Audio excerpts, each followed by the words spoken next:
saldo inicialmente ao professor Michael, né, amigo e parceiro de longa jornada aqui, né, praticamente PPGs irmãos, né, o nosso PPG da Criciúma e o PPG da Unijuí.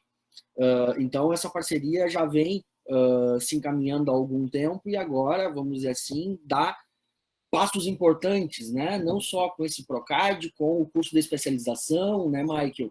Enfim, que tem uma série de professores e parceiros envolvidos aí e diversos PPGs.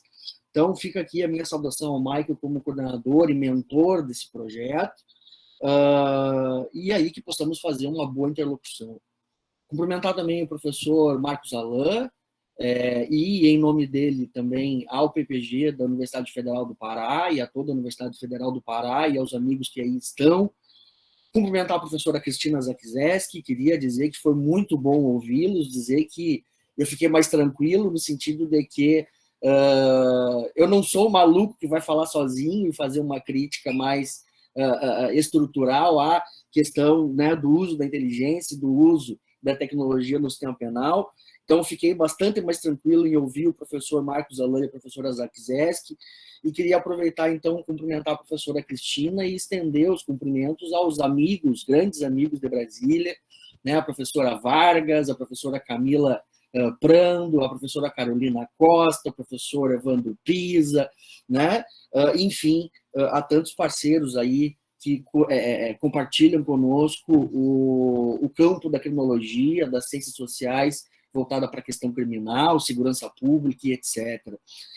Cumprimentar também, então, a todos os outros membros da mesa, né? A doutora Isabela Pimenta, representando o Conselho Nacional de Justiça, e o doutor Arthur Correia, que representa a Defensoria Pública do Estado do Pará. Dizer que é uma honra dividir a mesa com todos vocês e poder fazer essa interlocução. E cumprimentar a todos que estão nos assistindo, seja pelo modo virtual, assim como eu, como também os alunos, né, da Universidade Federal do Pará, que estão presencialmente no auditório. Dizer que talvez na próxima edição possamos estar todos presencialmente em Belém, né, tá fazendo um calor danado aqui ainda em Santa Catarina, ou seja, será um prazer, será um privilégio poder conhecer Belém do Pará, conhecer o Pará de maneira geral. Então, o que eu separei para falar, né? E o título, e aí a partir do próprio título, e também buscando travar uma interlocução com a fala do professor Alain e com a fala da professora Cristina, o meu trabalho ele trata da ultramodernidade, né? E a mercantilização da violência e da vigilância. Basicamente isso, pessoal, é uma síntese, né? Uma tentativa de fazer uma síntese meio do que eu venho desenvolvendo ao redor aí dos últimos 6, 7 anos pós o meu doutoramento, né? Que na verdade pode-se dizer, uma síntese do que eu venho desenvolvendo no grupo de criminologia aqui em Criciúma, que acabou resultando, né, no Criminologia e Neoliberalismo, que está publicado pela editora Letramento de Belo Horizonte, e agora, muito recentemente, em dezembro de 2021, saiu o Criminologia da Dependência, também pela editora Letramento. Por que isso?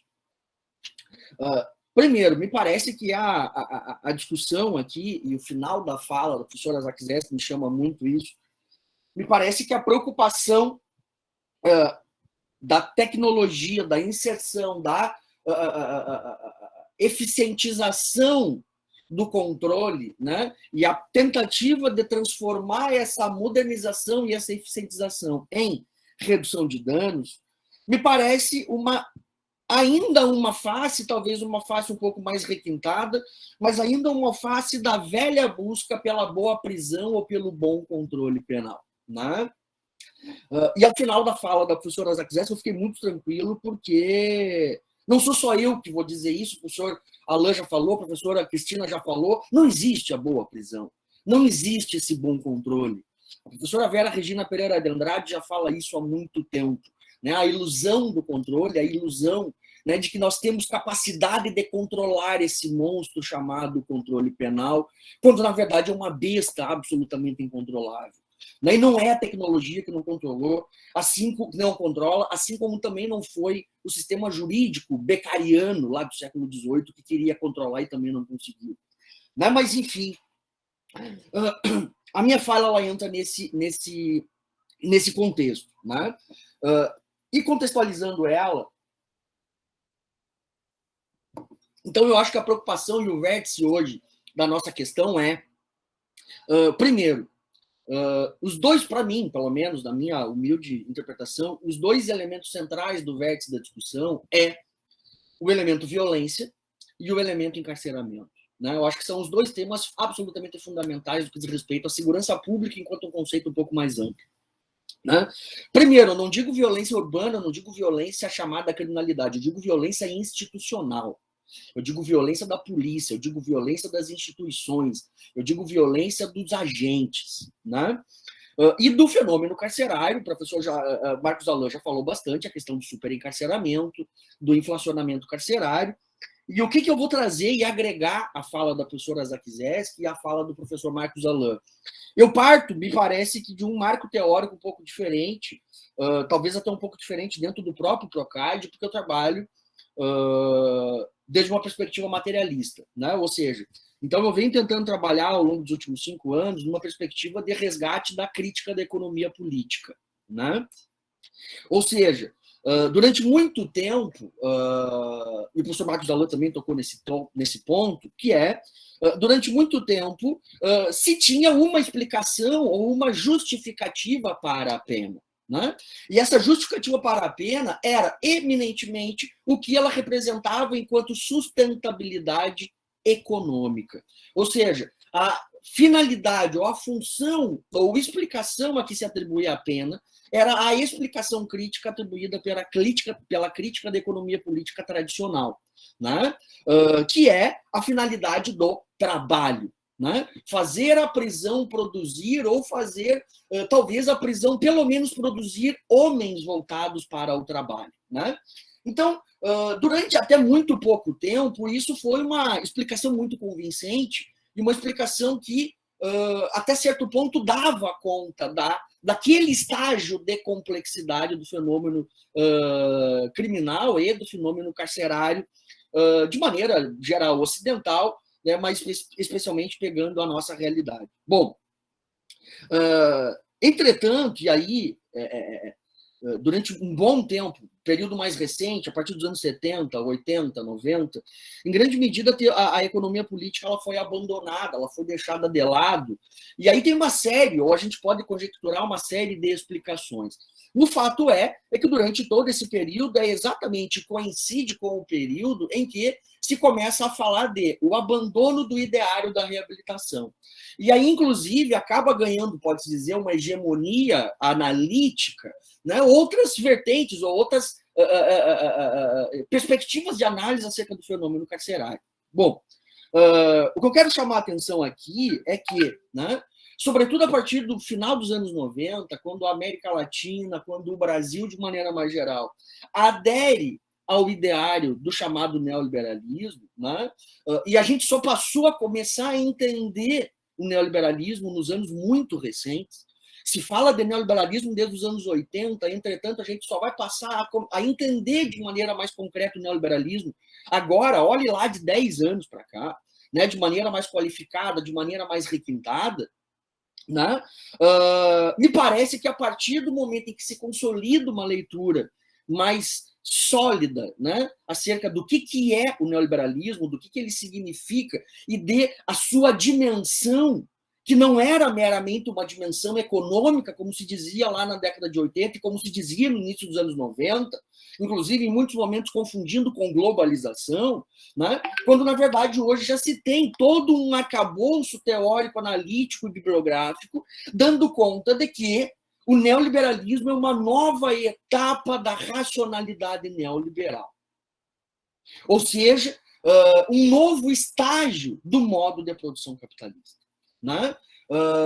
Final dos anos 80, se falava, né, e se dava risada quando Fukuyama falou que era o fim dos tempos, né, era o fim da história.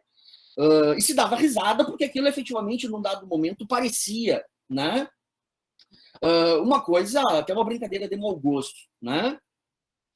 Entretanto, se nós olharmos agora, desde a consolidação do neoliberalismo, né? Pelo menos os teóricos da economia têm dito que é o último estágio do modelo civilizacional capitalista, né? Ou seja, no sentido do ponto de teoria, do ponto de vista da teoria do valor, não tem mais para onde correr, né? Mas isso é uma discussão que demandaria muito mais tempo. O que eu quero chamar a atenção aqui, um livro, um autor, né, uma obra específica que mudou muito e que tem guiado a minha leitura acerca do fenômeno criminal, né, é uma publicação da Revan, um livro de um alemão chamado Joachim Rich, que ele vai denominar a teoria materialista do Estado. E o Joachim Rich vai dizer o seguinte, né, que a cada modo, né, que nós vivemos num regime de acumulação, da sociedade capitalista, e dentro desse regime de acumulação, nós vamos ter, ao longo da nossa história, diversos modos de acumulação, né? Ou seja, nós temos o capitalismo do século XIX, né? No caso brasileiro, o capitalismo do século XIX escravagista. Houve uma discussão no início do século XX se aquilo já era capitalismo e etc. Sim, aquilo já era capitalismo, aquilo já era o que nós chamamos de capitalismo dependente, um capitalismo com base em mão de obra escrava, né? Mas sim, já era capitalismo, foi exatamente ali a porta de entrada do capitalismo brasileiro. E a cada momento do modo de acumulação, o sistema econômico ele precisa de um modo de regulação, né? Ou seja, assim como a prisão, num primeiro momento, serviu como o elemento de acumulação primitiva na Europa, a acumulação primitiva na América Latina vai ser dada pelo modelo escravista de punição, né? Logo em seguida, a prisão, né, num outro momento, e ela acompanha até o fim do período fordista, ou seja, até muito próximo da nossa era, né, de que a produção de trabalhador, a produção de uma ideologia, a produção de uma mentalidade voltada para o trabalho, dentro de uma sociedade que era voltada para o trabalho, que era o modelo do welfare state da sociedade fordista, ou seja, de novo, um outro modo de acumulação e um outro modo de regulação. E aí a literatura mais recente, né? E aí eu acho que talvez o principal mérito do Laval e do Dardot tenha sido inaugurar essa discussão com uma densidade maior. Eu até acho que eles não são os autores que aprofundam mais ou exaurem, ou, né, chegam mais perto de exaurir o tema, mas eu acho que o grande mérito deles é eles inaugurarem e reabrirem essa caixa preta do neoliberalismo e começarem a destrinchar os seus conceitos, né? E a sua dimensão e os seus limites. Ou seja, a partir dos anos 70 e, sobretudo, início dos anos 80, a gente entra num outro modo de acumulação, que é o modo de acumulação do capital financeiro. Ou seja, uma mudança absolutamente radical do nosso modelo de sociedade, de organização social e econômica, né? E, junto a ele, também todo o início de um processo de remodelação das relações penais ou da mentalidade criminal, né? Ou seja, um novo modo de regulação, que aqui não é mais a prisão voltada para o trabalho ou para a mentalidade do trabalhador, mas a prisão pensada como um ativo econômico, né? Ou seja, a prisão financeirizada, que é, em grande medida, o que eu venho estudando. O professor Marcos Allan falou, né? E o Joachim Rich fala isso, né? O capitalismo não cresce em momentos bons, o capitalismo cresce em momentos de crise. E o sistema penal, em momentos de crise, a gente não faz ele recuar, em momentos de crise, a gente faz ele crescer. Né? Ou seja, a cada momento em que a sociedade punitiva se apresenta entrincheirada, é exatamente o momento em que ela acaba sofrendo um processo de expansão, né? E o Joachim Rich trata exatamente disso. Né? E isso me permite tratar, a partir do contexto do pano de fundo do neoliberalismo, né?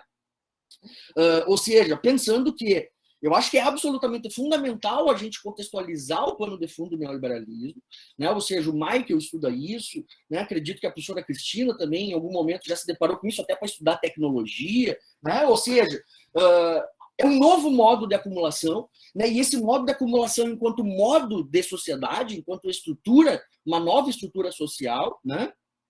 Baseada eminentemente na ideia de sujeito-empresa, né? Um termo aí tão próximo e tão familiar aos Foucaultianos, o que a literatura tem trazido, que, na verdade, o que ocorre é Não é uma mudança de hábito, né? É, na verdade, uma transformação do novo pacto social. Né? É um novo contrato social que é feito, e agora não mais um contrato social coletivo, e sim um contrato social profundamente individualista.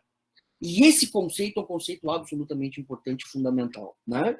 Ou seja, esse novo contrato social, ele parte de uma premissa imperiosa, que é a corrosão das relações coletivas e das relações de classe. Né? Ou seja, a professora Cristina Zakrzewski falou do gerencialismo, né? Teve algum termo que o professor Marcos Allan também citou. Né? Ou seja, é a partir dos anos 80 que vai começar a falar em fim da guerra de classe. Na verdade, o fim da guerra de classe não é que o capitalismo venceu e o comunismo perdeu. Na verdade, é que não existe mais a necessidade de uma identificação coletiva. Não existe mais a identificação do sindicato, não existe mais a identificação enquanto grupo. Né? E esse é o primeiro elemento a ser minado, né, pelos governos neoliberais dos Estados Unidos e da Inglaterra no período Thatcher, né, no período Nixon, né, e aí por diante. Né? Ou seja, na verdade, é uma nova sociedade baseada na tríade, né, a família, o trabalho e a religião. Né? Gente, isso não é mera coincidência. Né? Eu tenho certeza que isso rememora a lembrança bastante recente de vocês, né? O voto parlamentar em nome da família, da religião e do trabalho. Né? Se vocês pegarem o Andy Brown, por exemplo, o Andy Brown vai rememorar todas as plataformas eleitorais conservadoras do último pleito eleitoral na França, na Ucrânia, no Brasil, no Chile, em todos os lugares nos Estados Unidos, em que os partidos conservadores venceram o pleito eleitoral, era a partir do discurso neoliberal, eficientista, individualista e moralista. Né? Mas o que isso tem a ver? É exatamente aí que está se inaugurando o início da era neoliberal, e como o professor Marcos Allan pontuou, de uma sociedade baseada no custo-benefício, de uma sociedade baseada no eficientismo. E isso, somado ao individualismo e eficientismo, está ligado diretamente à questão criminal e ao funcionamento das instituições penais da década de 80 em diante, mas que a gente vai começar a sentir de maneira bastante tardia a partir do final dos anos 90. Né?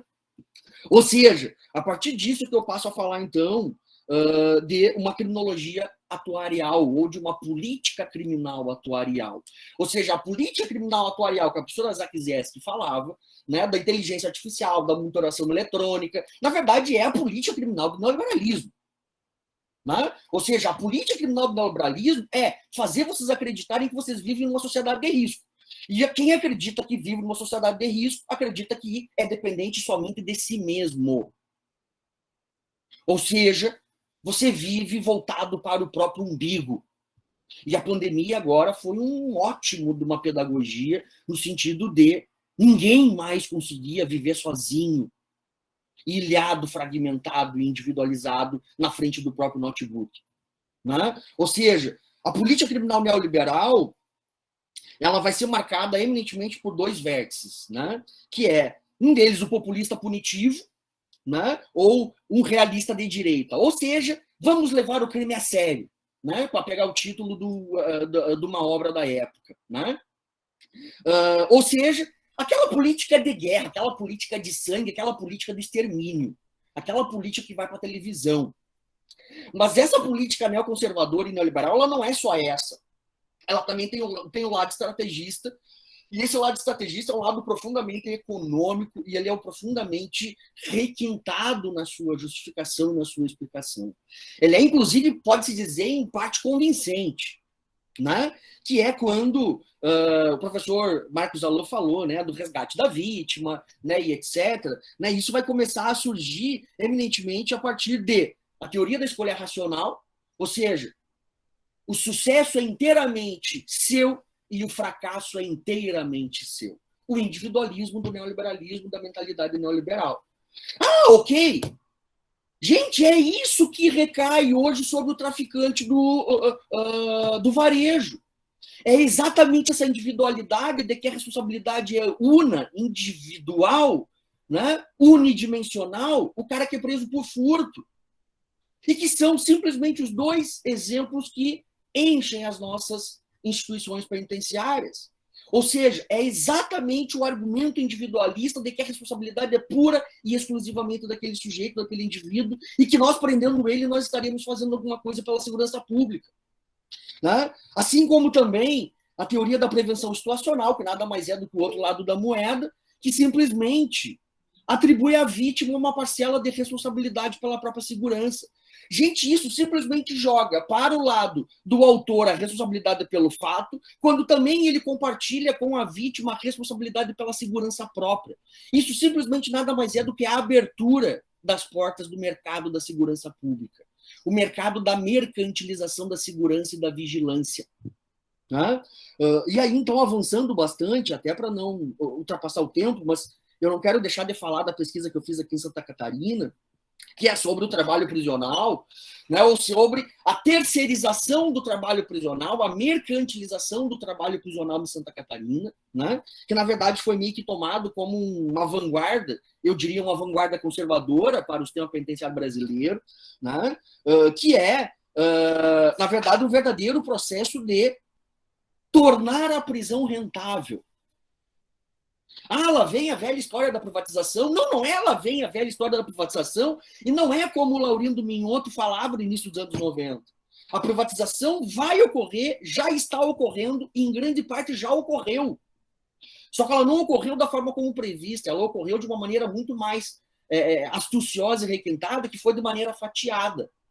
Né? E aí eu não sei a realidade, sei um pouquinho da realidade do Rio Grande do Sul, não conheço a realidade do Pará, mas, enfim, acho que posso falar no sentido de que isso já vem ocorrendo, porque não é só na prisão, é na segurança pública de maneira geral. Né? Ou seja, os contratos multimilionários da Câmara em lapela da farda do policial militar, né? Os contratos... Santa Catarina, tá? Só para vocês terem uma ideia, o plano quadrenal de segurança pública do Estado, até 2024, prevê drone nas viaturas da Polícia Militar. Isso é dinheiro, isso é contrato multimilionário. Né? Isso é contrato multimilionário. Né? E aí tem toda uma série, uma gama de fatias de interesse econômico na segurança pública. Né? O fornecimento de tecnologia para a segurança pública, né? O fornecimento de todo o aparato logístico e material para a Polícia Militar, para a Polícia Civil, para a Polícia Federal, para as instituições prisionais, né? Obstaculizador de sinal de celular, aparelhos de raio-x. Agora, há poucos dias, apareceu no jornal, né, uma pistola, uma metralhadora para abater drone que leva bilhete, leva droga para dentro dos presídios em São Paulo. Né? Uma arma milionária. Né? Aquilo são tudo contratos públicos, né? Contratos de pagamento certo, né? Multimilionários, que tornam o fenômeno prisional e o fenômeno do encarceramento em massa cada vez um fenômeno mais rentável. E rentável no sentido financeiro. Né? Ou seja, o encarceramento em massa, mais do que nunca hoje, é uma questão que se discute em bolsa de valores. Porque as empresas que vendem tecnologia para a prisão estão na bolsa de valores. Né? Ou seja, segurança privada, tecnologia para segurança pública, tecnologia para prisão, né? E a própria prisão em si, né? Que fornece a marmita para a instituição penitenciária, que fornece o uniforme para o agente penitenciário, né? Que fornece o uniforme para os agentes, que fornece... agora, gente, em Santa Catarina já tem uma empresa querendo, por conta da pandemia, as videoconferências, as visitas virtuais, já tem empresa querendo se oferecer para vender o serviço de teleconferência para os presos, porque isso é uma coisa ruim para a instituição penitenciária, é ruim de gerenciar, né? Atrapalha a rotina, isso custa dinheiro. E isso provavelmente vai ser terceirizado também.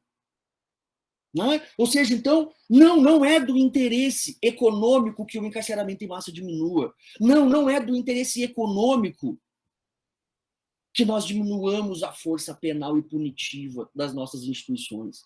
E aí, a minha pesquisa sobre o trabalho prisional, para vocês terem uma ideia, Santa Catarina tem pouco mais de 20 mil presos, ou seja, professora Cristina, é uma população maior que a da Catalunha. Pouco mais de 20 mil presos, sendo que algo em torno de 8 mil presos estão trabalhando em empresas privadas, ganhando 3/4 do salário mínimo, sem carteira assinada, sem fundo de garantia, sem férias, sem sindicato, sem absolutamente nada. Mais de 200 empresas no estado cadastradas à Secretaria de Segurança Pública. Em 2014, se arrecadava anualmente com o fundo rotativo, tá? 14 milhões de reais. Até 2014, valia a regra da LEP normal. Né? E aí, uma lei complementar estadual de Santa Catarina já inverteu a primazia da LEP, que era preponderantemente trabalho para iniciativa pública, estradas, hospitais, etc. E a partir de 2014, Santa Catarina começou a inaugurar um projeto de incentivar o trabalho prisional, invertendo para a primazia da iniciativa privada. Né? E aí, depois, em 2018, tem um decreto-lei federal que torna isso uma regra nacional, um programa nacional de incentivo ao trabalho carcerário. Né? Só para você ter uma ideia, em 2014, Santa Catarina arrecadava 7,8 milhões por ano com o trabalho prisional. Em 2018, já arrecadava 24,3 milhões por ano com o trabalho prisional.